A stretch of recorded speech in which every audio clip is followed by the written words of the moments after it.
ज्यादा नहीं 60-70 करोड़ पापा खा गए हैं, उमर साहब के पापा खा गए 60-70 करोड़। उसमें 12 करोड़ का कैश एक दिन विड्रॉ हुआ है, 12 करोड़ का कैश एक दिन विड्रॉ हुआ है। एक तो यार एक चीज है, उमर साहब को सब चीज छोड़ो, टरबाज बड़ा ये मानना पड़ा। उमर साहब नदामत से कहता हूं, जीतना तो हमें है। मैंने बोला कि अपनी जीत से ज्यादा मुझे आपकी हार में खुशी है। जब जब दिल्ली और श्रीनगर का सियासी टकराव हुआ, उमर साहब आप दिल पर हाथ रखकर बताओ, आप कश्मीरियों के साथ कब थे? आप तो हमेशा दिल्ली के साथ। लेकिन उमर साहब हम बिकाऊ नहीं, हम हर एक चीज नहीं बेचते घर की, आपकी तरह नहीं बेचते। हम दादे की फोटो, बाप की फोटो, ये जो आपके एमएलए हैं यहाँ, इनकी औकात, सियासी औकात ब्रेन या बंड से ज्यादा नहीं, याद रखना। मुर्गी बेचारी फांस दे रही होती है कि वहां मुर्गी के बच्चे वहां निकलते, बतख के बच्चे वो पानी में जाऊंगा। हम भी वोट देते एमएलए को, वहां सरपंच निकल आता है। यार टूरिज्म में कसम खुदा की हजारों करोड़ अगर मैंने वहां जाकर ना लाया, जो मर्जी वो कहते। ये लाल वाला किस्सा छोड़ो, ये जो हल का किस्सा है, हल ही हल है, मगर सेब तो फल है। हल तो बीता हुआ कल है। आज हम किससे कमाते हैं, हल से या फल से? हजारों करोड़ जो आता है वो किससे आता है? सेब से आता है। उमर उतना ये बता दे कि हल के कितने हिस्से होते हैं और उनका नाम क्या हो। मुझे याद है 2009 में अकेले ढोल बजाकर बेचारे वोट मांगा करते थे, अकेले, मुझे याद है। और आप सबके लिए ये बताऊं कि मैं नहीं, ये वो 2009 की बात थी, लेकिन रिश्ता अभी तक है कि नजीर यहाँ, यही रिश्ता मैं हर एक से इंशाल्लाह रखना चाहता हूं। और मैं अल्ताफ साहब का बड़ा शुक्रगुजार हूं, अल्ताफ बुखारी साहब का। उन्होंने हमें सपोर्ट दिया, उनके लोग यहाँ आए, बहुत ज्यादा सपोर्ट दिया। और ये जो जालिमों के खिलाफ हमारी मुहिम है, इसमें वोट तो टूटते नहीं। मैं आपको बता दूं कि आज पार्लियामेंट का इलेक्शन ये गैर मामूली है। 2009 के बाद ये पहला इलेक्शन होगा। सितम जरीफी ये है कि 10 इलेक्शन हुए हैं, 10 में से 9 बार नेशनल कॉन्फ्रेंस का पार्लियामेंट मेंबर गया है, 10 में से 9 बार। आज इम्तिहान मेरा नहीं है, खुदा की कसम इम्तिहान अवाम का। ये दुनिया भी देखेगी कि ये अवाम है कैसी, कि वो बंदे जो नाम तक नहीं आपका 5 साल लेते, जो पूछते तक नहीं है आपको, और आप फिर उनको वोट देते। जब जुल्म हद से ज्यादा बढ़ जाए तो जालिम से ज्यादा जो मजलूम होता है उस पर सवाल उठता है कि क्या वो जालिम बड़ा है या आपके पास जुल्म सहने की ज्यादा ताकत है। आप उड़ी के मामले देखो, किसी के लिए पार्लियामेंट मेंबर अहम हो या ना हो, आपके लिए है, क्योंकि आपका सब कुछ, आपका जो तेल था, जैसे सऊदी अरब का तेल है, आपका पानी है, वो इन्होंने एनएचपीसी को दे रखा। स्टेट गवर्नमेंट का कोई लेना देना नहीं है। अब सारे का सारा पार्लियामेंट से हो सकता है, हिंदुस्तान के पावर मिनिस्टर से हो सकता है कि साहब हमसे ये वादे किए गए थे, लेकिन वो वादे तोड़े गए, कि साहब हमारी जमीनें ले गए, कि जनाब हमें इसमें काम करने नहीं देते, मुलाजमत में हमें कोई फायदा नहीं आया। लेकिन आप ही बताओ, सब चीज छोड़ो, राज्यसभा के मेंबर थे शफी साहब, मैं उनकी बड़ी इज्जत करता हूं, लेकिन क्या कभी उड़ी का नाम पार्लियामेंट में उठा? आप आरटीआई करें, आरटीआई करें, अगर एक बार उठाया हो, जो मर्जी हो कहते। ये जो बाकी एमपी आए, रोज यहां तशक्कुस की बात करते हैं, हम सब तशक्कुस के हक में, कौन चाहता है हमारा तशक्कुस खत्म? लेकिन जहां बात करनी है, यानी कि पार्लियामेंट, यह बताइए वहां बात की या नहीं की?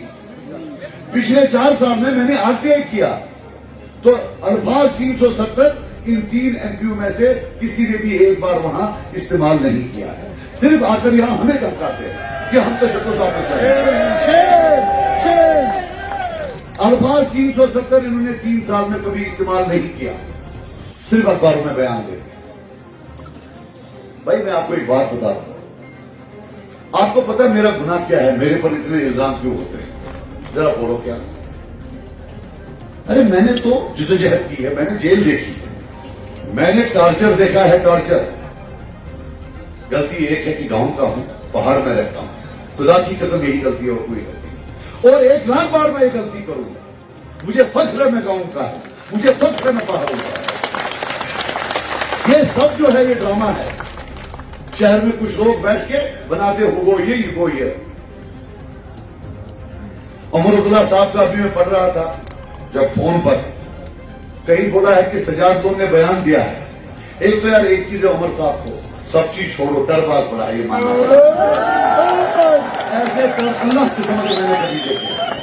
वो एक एक कर ऐसा मारता है कि टनल बनाने की जरूरत ही नहीं, वो खुद ही बन जाए। बोलता है कि भाई सजाद लोन को अब वो बोलता है कि उसको अपनी हार तस्लीम है, उसको मेरे हार से लेना देना। मतलब उमर साहब नदामत से कहता हूं जीतना तो हमें है। मैंने बोला कि अपनी जीत से ज्यादा मुझे आपकी हार में खुशी होगी, ये बोला। और क्यों होगी? क्योंकि आपकी हार में मुझे कम से कम अपने वालिद का वो 1987 का मुंह दिखेगा जब आप लोगों ने उसको और कितने सारे कैंडिडेट्स को चोरी की और यहां ये बंदूक लाया। मुझे उन बच्चों की उनके लवाखीरों की आंखों में खुशी नजर आएगी जिनको आपने कब्र में डाला। अरे आपके हाथ खून से रंगे। दिल्ली और कश्मीर की जब लड़ाई हुई, बेटा एक मिनट,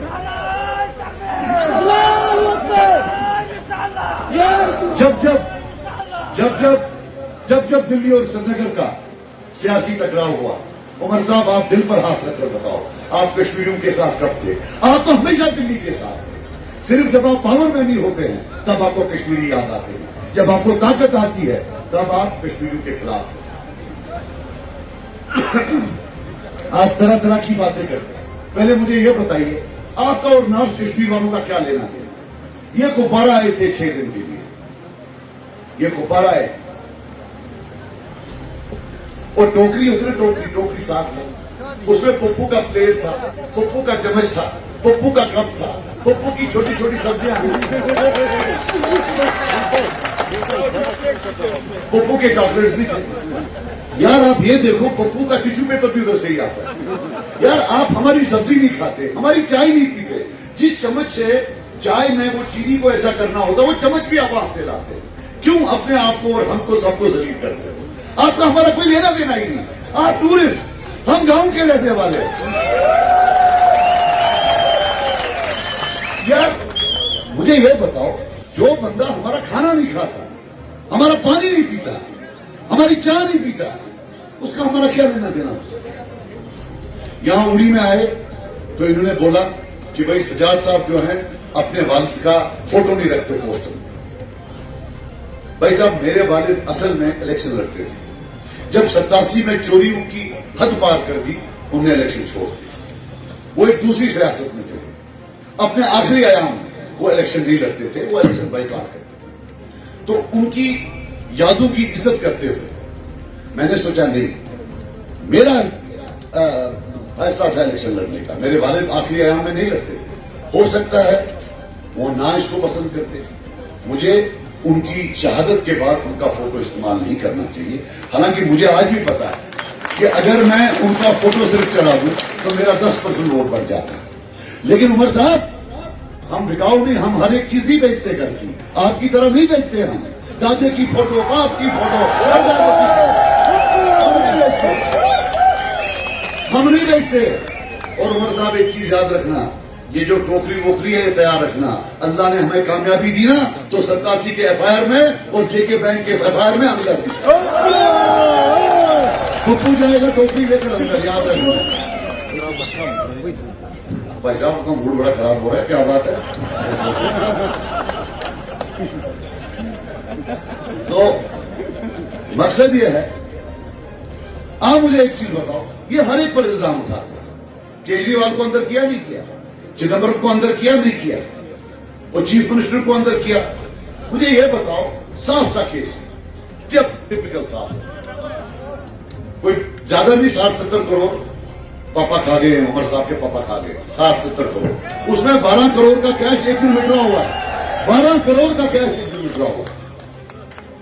अंकल खा गए, जेब में डाल दिया। अकाउंट खोला है फर्जी JK bank, Jammu Kashmir association का, सारा पैसा होता। मतलब 5, अगर आप में मैंने किया होता तो 5 साल से हम जेल। आप सब पर उंगली उठाते हो, फारूक साहब जरा ये बताओ कि आप जेल से बाहर कैसे, कानून की वजह से या बीजेपी की वजह से? आप लोगों को बीजेपी की वजह से। अगर हमने किया होता, डॉक्टर साहब ने किया होता, मुश्ताक साहब ने किया होता, राजा साहब ने किया होता, कसम खुदा की हम जेल में होते, चक्की पीस रहे होते, थोड़ी ना पप्पू की तरह वो लेकर वो बास्केट लेकर जा रहे होते। तो मैं आपको बता दूं, ये जो पार्लियामेंट मेंबर होता है ना, ये बड़ा इंपॉर्टेंट होता है।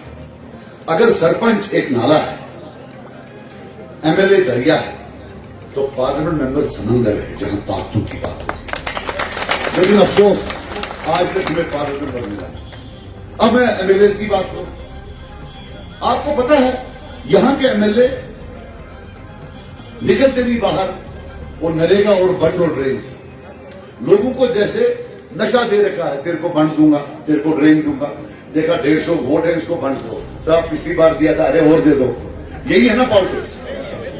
लेकिन कौमें बंडू और ड्रेन और नरेगा से नहीं बनती, वो बड़े बड़े प्रोजेक्ट से बनती है, जो इंशाल्लाह हम लाएंगे इंशाल्लाह। ये जो आपके एमएलए हैं यहां, इनकी औकात, सियासी औकात ड्रेन या बंड से ज्यादा नहीं, याद रखना। और कुकड़ी होती है ना, कुकड़ी जिसको फ्राई आती है, फ्राई समझ सकते नहीं। तो जब कुकड़ी के अंडे नहीं होते हैं तो बतख के अंडे डालते, तो मुर्गी बेचारी फांस दे रही होती है कि वहां मुर्गी के बच्चे वहां निकलते, बतख के बच्चे वो पानी में जम मारते। हम भी वोट देते हैं एमएलए को, वहां सरपंच निकल आता है। बोलो अगर सरपंच निकल आता, हाँ जी बताओ कितना नरेगा चाहिए, कितना ड्रेन चाहिए।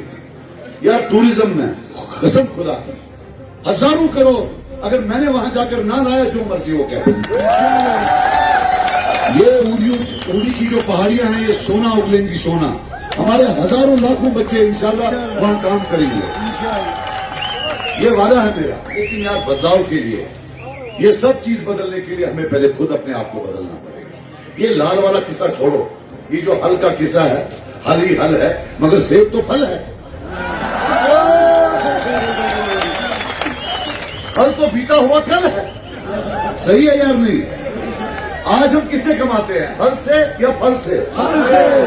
हजारों करोड़ जो आता है वो किससे आता है? सेब से आता है। अच्छा मैं एक चीज और बता दूं, हल है ना निशान इनका, उमर अब्दुल्ला ये बता दे कि हल के कितने हिस्से होते हैं और उनका नाम क्या होता है? अरे वो बता दे बस, सिर्फ ड्रामा, ड्रामा पे ड्रामा।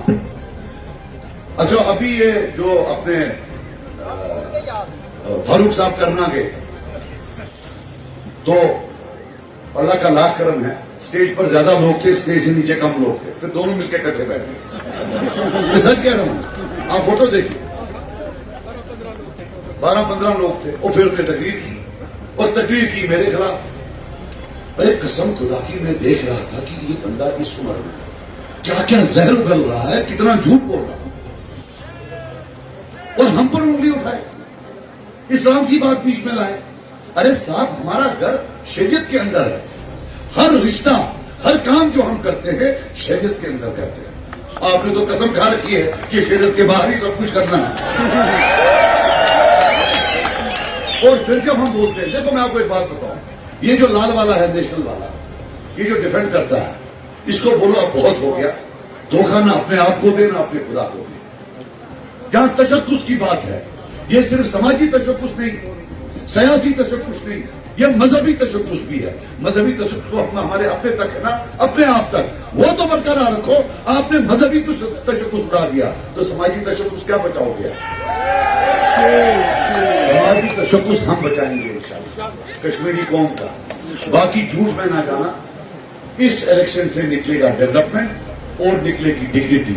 जब मैं डिग्निटी की बात करता हूं, मैं बोलता हूं ये एफआईआर का कल्चर खत्म, पुलिस वेरिफिकेशन सिस्टम का कल्चर खत्म। मैं पिछले 4 महीने से बोल रहा हूं, और इंशाल्लाह इसके लिए हम पूरी कोशिश करेंगे। मुझे लगता है बारिश बहुत हो गई, बैठोगे?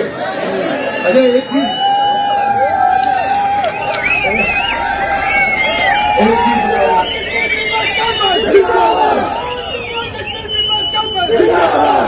अच्छा मैं एक बात बताऊं, एक तो झूठ भी है, नकाल भी बहुत है। आपको याद होगा, आपने फोन पर देखा होगा, 4 महीने से मैंने एक मुहिम छेड़ रखी है, पुलिस वेरिफिकेशन सर्टिफिकेट, कि अगर पूरे कौम में पूरे हिंदुस्तान में पुलिस वेरिफिकेशन सर्टिफिकेट बंदे की होती है, यहां खानदान की होती है। मतलब पूरे हिंदुस्तान में देखा जाता है कि भाई इस बंदे की पुलिस वेरिफिकेशन करो, क्या कोई एफआईआर है। लेकिन कश्मीर में क्या है, पूरे खानदान की करो। अगर खानदान में किसी एक आदमी ने गलती की होती तो बाकी सबको पुलिस वेरिफिकेशन नहीं है। ये कानून किसने लाया? ये भी हमारे प्यारे अंकल फारूक साहब ने लाया 1996 में। अगर कोई कमी बची थी तो 2008 में पप्पू पूरा कर गया। 2008 इंशाअल्लाह वहां जाकर मेरा वादा है, जो भी वजीर आजम होगा, तड़प है मुझे कब जाकर बोलूं कि जो कानून आपके बच्चों के लिए हैं वही कानून हमारे बच्चों के लिए। अच्छा, अब नकल की बात बोलूं, जब हमने लगातार बोला तो उमर साहब भी बोलने लगे। अब ये सुनना, ये बड़ी प्यार, बड़े आराम, कसम खुदा की मजा आएगा, लेकिन इसको समझने की कोशिश करना। अब मैं क्या बोलता था, मैं बोलता था कि भाई जब पुलिस वेरिफिकेशन नहीं मिलती तो जॉब नहीं मिलती। आजकल तो जॉब के लिए मांगते, गवर्नमेंट जॉब के लिए।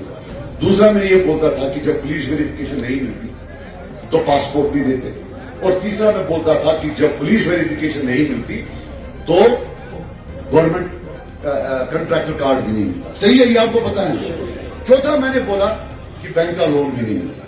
जब मैंने बार बार ये बोला तो जेके बैंक वालों ने मुझे फोन करके बोला कि सर ऐसा नहीं है, हम पुलिस वेरिफिकेशन नहीं मांगते। ठीक है जी, तो मैं फिर चुप हो गया, 2-4 मरतबा निकल गया मुझसे। अब उमरुद्दीन का परसों मैंने बयान देखा तो बोलता है यही 4 चीजें कि बैंक का लोन नहीं मिलता। अरे बाबा जी, मुझसे गलती होगी, जो मेरी गलती तूने उसका भी नकल कर कसम खुदा की।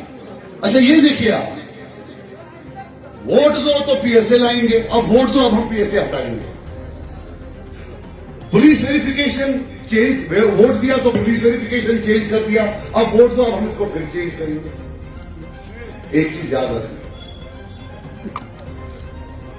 ये बाल है ना, बाल, इस बाल से लेकर पांव के नाखून तक ये पूरा लथपथ है कश्मीरी के खून से। ये याद रखना, अल्लाह ताला इनको कभी माफ नहीं करेगा, न उनको माफ करेगा जो अपने उन बच्चों को भूल गए हैं जिनको इन्होंने कब्र में डाला हुआ है।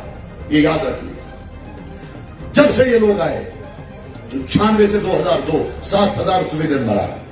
2008 में पैरेंटम किसने लाया, 150 बच्चा मरा। मरने के बाद भी नहीं बच्चा, उसके बाद बयान दिया पप्पू ने कि भाई ये लोग तो ड्रग एडिक्ट थे। अरे दूसरे के बच्चे को, 18 साल 20 साल के बच्चे को कब्र के डाल में शर्म तो कर, उसको ड्रग एडिक्ट बताता है। और जब पावर के बाहर होता है फिर कश्मीरियों का बड़ा वकील बनता है। ये वो लोग हैं 1992 में बाबरी मस्जिद शहीद हुई, 5,000 मुसलमान मारा गया, शिवसेना वाले साथ, बीजेपी वाले भी।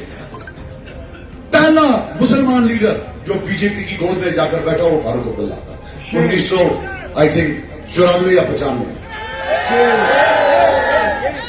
अच्छा, ऐसा नहीं था कि इनको इनकी मेंबरान की जरूरत थी। नेशनल कॉन्फ्रेंस एक रीजनल पार्टी है, क्योंकि 96 का इलेक्शन तो सिलेक्शन था। इनको एजेंसीज और सरकार ने मिलकर 60 सीटें दी थी, वोट डाले बगैर 60 सीटें दी थी। इनको बीजेपी की जरूरत, इनको खुद मर्जी थी कि हम उनके साथ बैठे, जाके बैठ गए। और इतना अच्छा काम किया उन्होंने कश्मीरियों के खिलाफ, कॉमर्स मिनिस्टर से फॉरेन मिनिस्टर बनाया। ये बदनाम जमाना फॉरेन मिनिस्टर, जिसका सिर्फ एक काम था तब कि अगर यहां कोई किलिंग होती थी तो इसको खड़ा करते थे, ये कसम उठाता था जनाब कोई किलिंग नहीं हुई। ये तो खुद मर गए। ये बदनाम जमाना फॉरेन मिनिस्टर आज हमको सबक पढ़ाएगा, जो तब जेलों में थे, जिन्हें जिद्दत की है। अल्लाह का वास्ता आज सब एक हो जाए। याद रखना एक चीज, जिस दिन ये लोग हारेंगे उस दिन जो लाखों लोग कब्रों में हैं उनकी कब्रों पर ठंडक पूछेगी। जब तक ये सियासी तौर जिंदा है तब तक तड़प है। और इनकी हार जो है वो लाचारी की हार है, गुलामी की हार है, टॉर्चर की हार है, पीएसए की हार है, कत्लगारत की हार है, कातिल की हार है। सजाद को तो आप वोट दोगे, पीपुल्स कॉन्फ्रेंस को वोट दोगे, लेकिन अल्लाह की कसम अगर आपको इन सब चीजों को हराना है तो 20 मई को 5वें नंबर बटन पर सेव पर दबाइए और इंशाल्लाह फिर देखिए पप्पू और पप्पू का पापा कहां चला जाएगा। काफी ये मेरी आपसे गुजारिशात थी। आप आए, इतनी देर इंतजार किया, किस गर्म जोशी से आपने मेरा इस्तकबाल किया। मैं अपने अल्लाह ताला से दुआ करता हूं, या अल्लाह कामयाबी दे और फिर हमें तौफीक दे कि जो इनकी उम्मीदें हैं हम उन पर उतर आए। मैं एक रिश्ता जोड़ने आया हूं पार्टी के बगैर। अल्लाह ताला ने हमें कामयाब किया तो एक चीज याद रखना, दिन रात ये भाई आपके पीछे होगा, जो आपका इंशाल्लाह काम होगा, छोटे से छोटा, बड़े से बड़ा।